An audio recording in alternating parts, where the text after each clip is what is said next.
Hi friends, welcome to our channel. Brahmamudi serial next ఎపిసోడ్లో ఏం జరగబోతోందో ఈ వీడియోలో చూసి తెలుసుకుందాం. రాజ్ని చూసిన అపర్ణ అసలేం జరిగింది అని తెలుసుకోవడానికి ఈ వీడియోని స్కిప్ చేయకుండా ఎండ్ వరకు చూసేయండి. కావ్య అపర్ణతో మాట్లాడుతూ ఉంటుంది. అలా కావ్య అపర్ణతో, అత్తయ్య మీరు బాధపడకండి, మీరు ఇంతలాగా బాధపడుతూ ఉంటే నేను చూడలేకపోతున్నాను. నేను మీకు చెప్పాను కదా ఆయన్ని మీకు రేపు చూపిస్తాను అని అంటుంది. అప్పుడు అపర్ణ, నిజంగానే నువ్వు నా కొడుకు రాజ్ని చూపిస్తావా కావ్య అని అంటుంది. అప్పుడు కావ్య, అవునత్తయ్య నిజం, మీకు నా మీద నమ్మకం ఉందా లేదా అని అంటుంది. అప్పుడు అపర్ణ, ఉంది కావ్య అని అంటుంది. అప్పుడు కావ్య, మరి ఇప్పుడు భోజనం చేయండి అత్తయ్య అని అంటుంది. అప్పుడు అపర్ణ, అలాగే కావ్య అని అంటుంది.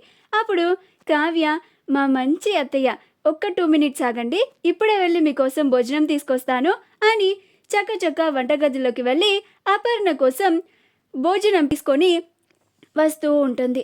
అలా అపర్ణ గదిలోకి వచ్చి తానే అపర్ణకి స్వయంగా తినిపిస్తూ ఉంటుంది. అప్పుడు అపర్ణ, నేను తింటాలేమ్మా కావ్య అని అంటుంది. అప్పుడు కావ్య, మీరు నా సొంత అమ్మ కాకపోయినా అమ్మ లాంటి వారే కదా అని నేను మీకు తినిపిస్తానత్తయ్య అని తినిపిస్తూ ఉంటుంది. అప్పుడు అపర్ణ కావ్య చూపిస్తున్న ప్రేమకి కన్నీళ్లు పెట్టుకుంటూ ఉంటుంది.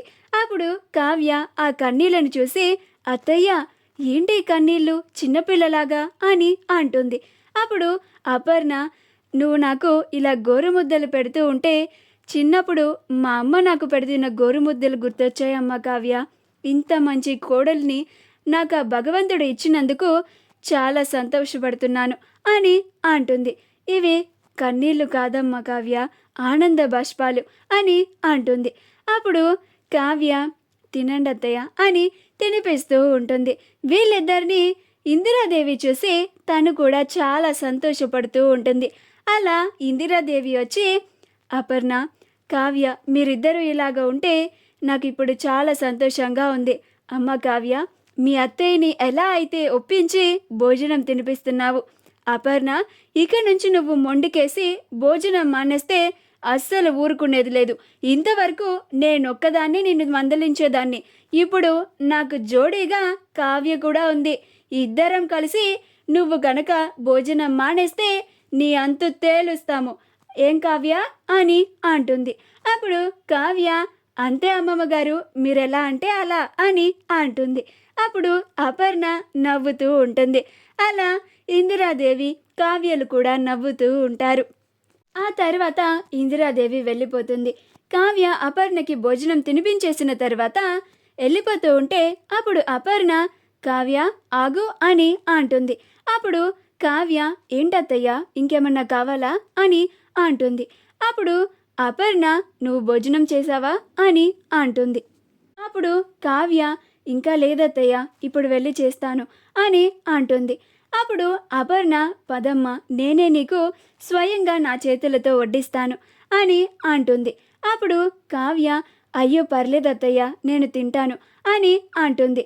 అప్పుడు అపర్ణ, నువ్వు తినిపిస్తే నేను మారు మాట్లాడకుండా తిన్నాను కదా, ఇప్పుడు నేను కూడా నీకు వడ్డిస్తాను, తినిపిస్తాను కూడా.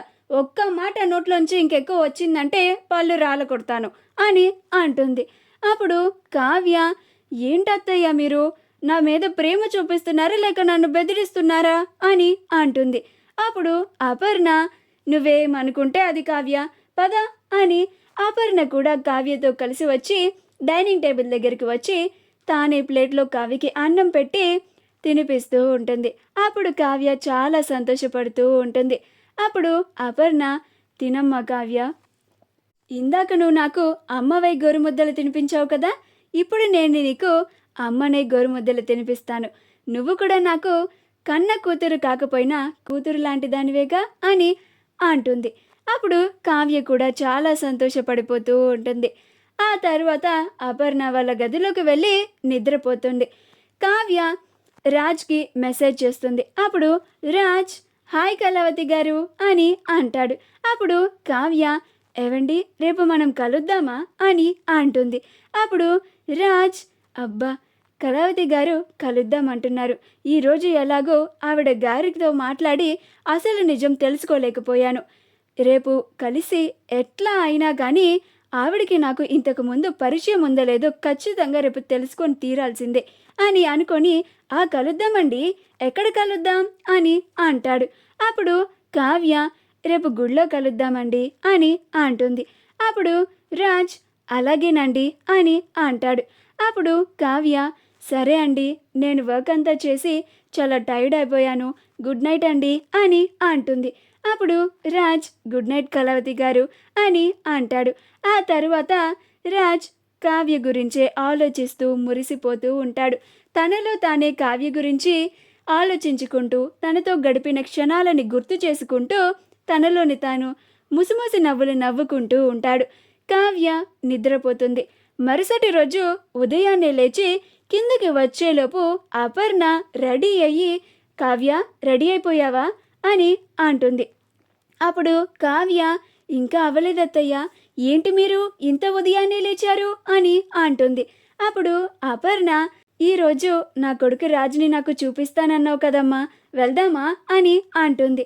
అప్పుడు కావ్య అయ్యో అత్తయ్య, కాసేపు ఆగండి, నేను రెడీ అయ్యి వస్తాను, హ్యాపీ బర్త్డే అత్తయ్య అని అంటుంది.